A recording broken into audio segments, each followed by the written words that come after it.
উমা তরকারিতে তো কোনো ঝালই নাই, সব ঠিকঠাক।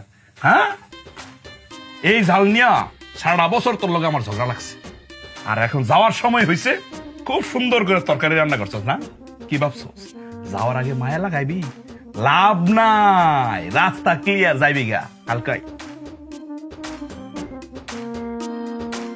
এই মিনসে সুপা বন্ধ করে গিলা শিখিসটি আর কি কইছিস? তোর উপর মায়া করে আমি ঝাল কম দিছি, এটাও হতে পারে। বাড়িতে ঝাল ছিল না, এদিক টাকা শোন, মরিচ ছিল না, পরে ভাবলাম যে গুড়ে মরিচ দিয়ে রান্না করবো, সেটাও নেই। পরে বলেম ধুয়ে কাছে দিছে, তারপরে ঝাল নেই। তো সৌভাগ্য, মায়া দেখো না, জাগা পাচ্ছি না আমি। এই তোর কথা আমার শুনতে ভাল লাগে না, এসব কথাবার্তা আমার কবি না। কালকে যখন শেষ হয়ে যাবো সবকিছু, এরপর আমি কি কি করবো সব প্ল্যান করে ফেলাইছি। আহা রে, তুই তো প্ল্যান করেছিস এখন, আমি প্ল্যান করেছি আরো 12 মাস আগে, বুঝেছিস? দেখতেছিস আমি চামচ দিয়ে ভাত খাচ্ছি, এটা দেখেও বুঝিস আমি চেঞ্জ হয়ে গেছি কিসের জন্য। আমি এই যে এটা আমার মনে করে যে আমি কি কি করব, কি কি করব না, কোথায় কোথায় যাব, সব কিছু আমার প্ল্যান করা শেষ। ভাবেছি আগে প্রথমে দুবাই যাব, তারই প্ল্যানিং চলছে। তো যাস না, যাচ্ছে কথা কষ্টে। দুবাই যায় আমার পছন্দসই কিছু স্বর্ণ গয়না কিনবো। তো কি না করছে কি? টাকা তো আমি দিয়ে লাইছি। কথার মধ্যে বাপা চালা দিস কে? কথাকে শুন। স্বর্ণ গয়না কিনে কদিন ঘুরে ফিরে তারপরে দুবাই শেখ আছে, শেখের সাথে বন্ধুত্ব পাতাবো। শেখ মানে? দুবাই শেখ হচ্ছে অনেক ধনী, অনেক বড় লোক, অনেক সুন্দর স্মার্ট, তুই বুঝবি না, তুই মূর্খ। তারপর অনেক কদিন ঘুরে ফিরে থাইল্যান্ড যাব। থাইল্যান্ডে আমার এক বন্ধু আছে, সাব্বির, ও কইছে কি যে ওখানে একটা ম্যাসেজ পার্লার আছে, বডি ম্যাসেজ পার্লারটা। আমি না খালি শুনেছি, কোনোদিন করাইনি। এবার ভাবিছি থাইল্যান্ড পাড়া দিয়ে আগে পার্লারে যাব, বডি ম্যাসেজ করাবো। তারপর একটা বিচ আছে, বিচ মানে তো বুঝিস, সমুদ্র মানে সি বিচ। আমাদের ওই আমাদের দেশে ওই যে ইয়ে আছে না, কক্সবাজার সি বিচ, ওই রকম একটা বিচ আছে ওই জায়গা।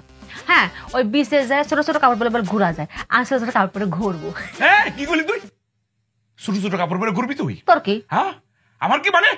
তুই শেখের সাথে মিশবি, বন্ধুত্ব করবি, সাব্বিরের ওই যে কি থাইল্যান্ড যাবি তুই? তোর কি? আমার কি মানে? আমার কি মানে কি? আমি ডিভোর্স দিব, ঠিক আছে, এই বাড়ি সাইডে যাবি তাও ঠিক আছে, কিন্তু যাওয়ার পর তুই ছোট ছোট কাপড় পরতে পারবি না, শেখের সাথে বন্ধুত্ব করতে পারবি না, তুই কিচ্ছু করতে পারবি না। তাকে ডিভোর্স দেওয়ার পর থেকে তুই আমার কেউ না, আমি তোর কেউ না। আমি ছোট কাপড় পরে কেন দেবি? যাবো না। তোর কি? না, তুই চাকরিটা করতে পারবি না। আমি কমু, আমি তোর কেউ না, ঠিক আছে, কিন্তু ডিভোর্স দেওয়ার পর কিচ্ছু করতে পারবি না, পোলাপানের সাথে মিশতে পারবি না। ম্যাডাম আসসালামু আলাইকুম। ওয়ালাইকুম সালাম, বসুন বসুন।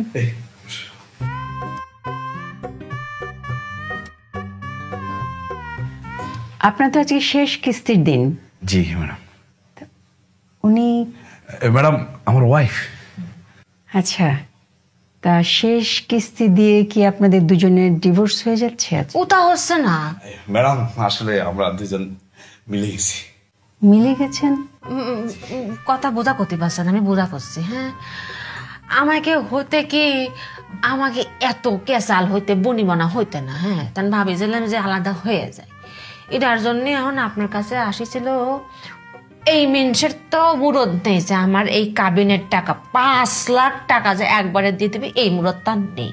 তা আপনার কাছে আসেছে কিসে ধরেছে না 5 লাখ টাকা, ওটা আমারে একবারে দিয়ে দিছে। জি ম্যাডাম, মানে দিয়ে দিছে, ওই যে কাবিনের যে টাকাটা ওটা পরিশোধ করে ফেলছি, কিন্তু আপনারা তো একটা শর্ত দিয়েছেন যে 12 মাসে আমার এটা পরিশোধ করতে হইব।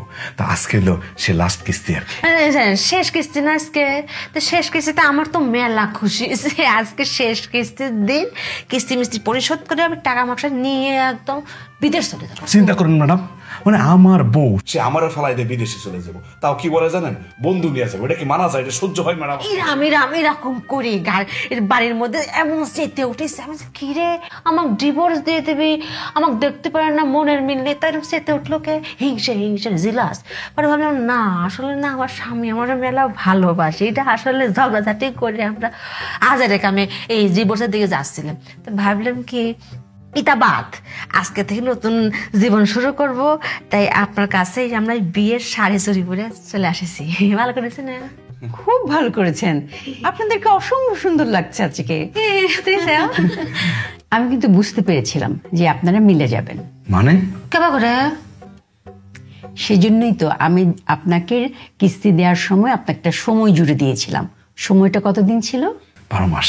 এই তো, আমি ভেবেছিলাম আপনাদের দুজনের মধ্যে যদি কিঞ্চিত পরিমাণ ভালোবাসা থেকে থাকে, এই 12 মাসের মধ্যে কোনো একদিন আপনাদের সুসময় আসবে। তখন দেখা যাবে আপনারা দুজনের ভুল বুঝতে পারছেন এবং দুজন মিলে যাবে। ওরে প্ল্যান, কি প্ল্যান করেছে দেখছেও?